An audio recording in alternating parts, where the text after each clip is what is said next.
the US President Biden to issue an executive order on crypto this week.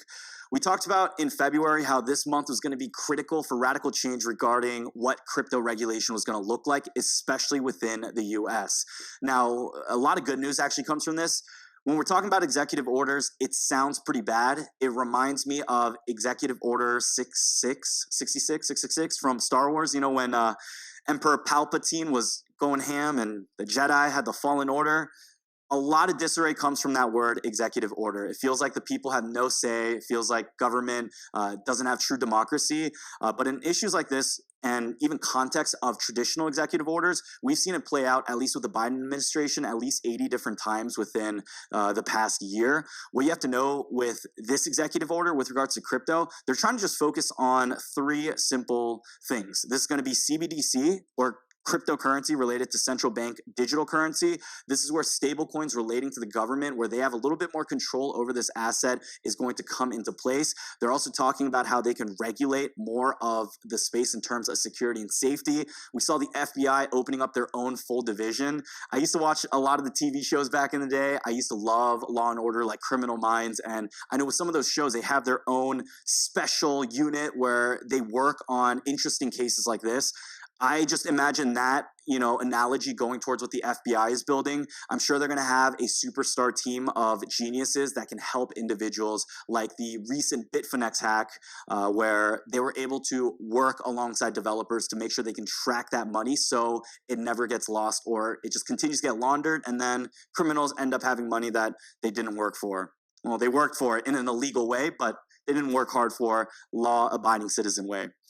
The other issue that we're going to talk about, or the other point with regards to crypto stability, financial regulations, it's going to be the FSOC. If you haven't heard of this, this is the Financial Stability Oversight Council, and they're going to examine financial stability issues stemming from digital assets as well. According to the IMF, the crypto could soon pose risks to countries' financial stability. They state the Attorney General and the FTC and the Consumer Financial Protection Bureau will study how the growth of the crypto sector could impact market competition. And the FTC also recently issued several warnings about crypto investment schemes. So this is just another point that we really need to discuss. There's been a lot going on within the past few months with regards to crypto schemes. I know recently we had some influencers getting sued too. So Jake Paul SafeMoon. Let's type that in, guys. So the SafeMoon pump and dump lawsuit targets. I remember so many new investors were egging me on. Brian, talk about SafeMoon. SafeMoon's going to the moon. It is safe. But a lot of my creator friends and I, we knew this early on. This is what I stated in my YouTube videos. This was clearly a rug pull. This is clearly a pump and dump. This is clearly not a legitimate project that came about the whole Dogecoin and right before the Shiba Inu era. This was not a project that I ever would have felt comfortable ever talking about, making a video on. And now that the conclusion is starting to roll around and we're seeing class action lawsuits where celebrities who were involved on this are getting sued, it's something we can discuss now. So if you guys didn't know, Jake Paul made a tweet a while ago talking about how everyone needs SafeMoon or this is going to be you. SafeMoon also came out with a tweet. They talked about how tomorrow will reveal quite possibly our boldest innovation yet. This is where you can start seeing the congruencies with a lot of scams. We're going to reveal the biggest innovation yet. Something is forthcoming. We don't know when it's going to come and we don't know what's going to come, but it's going to come. You just got to be careful about wording like that. They talk about how their CEO is going to discuss why this is going to be the biggest moves within the crypto space. If you guys take a look at the SafeMoon charts, they just gave us a coin market cap review here. You'll notice that they had a huge mega pump, just the pump of all pumps, and then after that they had another pump, a little bit of consolidation, they dumped a bit, had a little second run, a little bit of a CPR revitalization, and they've been having some very funky looking squares and right angles moving towards after that, and this is where we had the rug pull attempt coming from other involved celebrities. Interesting enough, you got other rappers like Soulja Boy involved in this alongside others. I do believe Kim Kardashian too was in on this as well. But this is really where we're going to see a lot of regulation happening. Nick Carter was another one of those individuals. Just be careful about what you're hearing on the internet. I know this is another YouTube video as well. You're like, Brian Jung is just, you're a YouTuber too. Just, all I'm saying is if it's whether me you're watching or any other influencer, just be careful, do your due diligence, trust your gut, all right? Because a lot of people got hurt. These class action lawsuits don't happen for no reason. People get hurt, people lose their money, some people get kicked out, some people, worse may happen, right? So, moving on, let us talk about some global crypto adoption. Two things. Russia and India. Why is important? Why does this have to do with anything? Why is this something that we should be keeping an eye out on? First of all, Russia went ahead and reported that the government is going to introduce some crypto bills to the parliament over central bank objections. The Ministry of Finance is pushing forward with cryptocurrency regulation in Russia, and crypto payments will still be prohibited. The announcement highlights the policy split with the Bank of Russia, which opposes regulation and would rather see cryptocurrency trading and mining banned. The central bank, which has been pushing for the pilot of its central bank digital currency, the digital ruble. Make sure, chat, am I saying that right? Ruble? Al? Ruble? Ruble. Ruble booble. It's Rumble. You know what? We'll just call it Rumble. Has suggested punishing crypto trading and insurance with fines up to 500,000 Rumbles, $6,360 for individuals, and $1 million for companies. Pretty much what you guys need to know is that Russia is working hard right now in making these type of regulations going on. I know other countries are racing right now to make that establishment going on. Central bank cryptocurrencies and the stable coins will be the focus that we're going to see within the next year. This is happening for mainly one reason. It's going to allow the government not only to track what we're doing as citizens, but it's going to give them an opportunity to really involve themselves in the space and have a little bit of power. When the government starts losing that power, that's when things don't get pretty. That's when things get a little messy. Governments want to retain that, and we're going to see that happening across different spaces.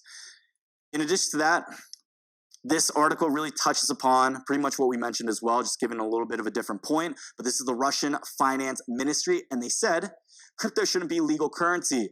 Russia's Finance Ministry opposes giving Bitcoin legal tender status as the country moves forward with crypto regulatory plans. The Russian Ministry of Finance has revealed detailed of proposed cryptocurrency law, and the announcement comes as tensions between Russia and Ukraine mount. So what does this have to do with Russia and Ukraine? Well, they're beefing right now. Russia wants to open up their real estate a little, and they're seeing the little brother Ukraine, who is a little bit vulnerable at the moment, and they do want to make sure that they can move forward. And although this does break the NATO treaties and a lot of the agreements that we've seen before in the past, Russia's being Russia right now. They are looking to expand, and this does affect the investment markets as well. I do want to talk about why this is important to a certain degree. This is going to be going into the idea of global crypto adoption. So before we talk about what India is doing next, let's talk about this. In North America, we have 28 million crypto users, but if we compare that to other countries, if we even take a look as an example, Europe, which is at $38 million, or Asia at $160 million. You'll notice that crypto is just more than outside the US. It's more than outside Canada. It's more than outside most developed countries. It's a group collective effort of the entire global world, the entire earth. So this is really interesting because we can actually get an idea of how much users, how much money is going into the crypto markets. So believe it or not, the number one crypto market is going to be India.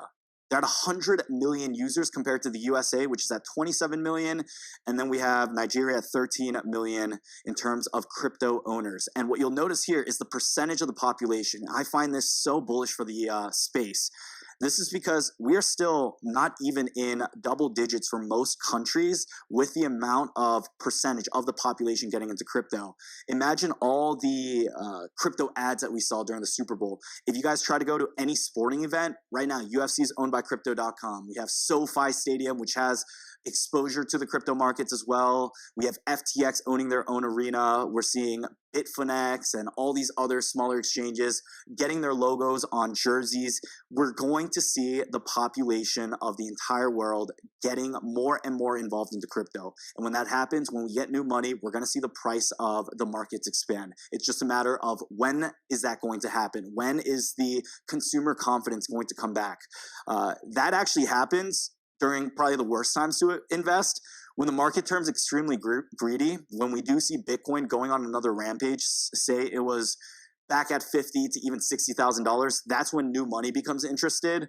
And that is why a lot of the viewers, or you guys right now watching these videos, have such a strong advantage. You guys are going through the ups and downs of these crypto volatility swings, and you're not going to be entering when all that new money starts coming in as well. You're already into the space. You already have your positions bagged up. When that new money comes in, when, you know, people who have never invested into anything and they decide to YOLO their money back into Bitcoin in a few months from now, that's when you should decide to sell. Not financial advice. And they're going to be your exit. That is where you're able to profit just by holding through these times and making sure that you're not emotionally invested into the market. Going into just the global crypto market, just what we're seeing, this is really interesting. Boom, boom, boom, making sense of India's new crypto rules. So India's first concrete steps in acknowledging crypto may finally be here after spurred both excitement and confusion over whether the country is approving crypto as an asset.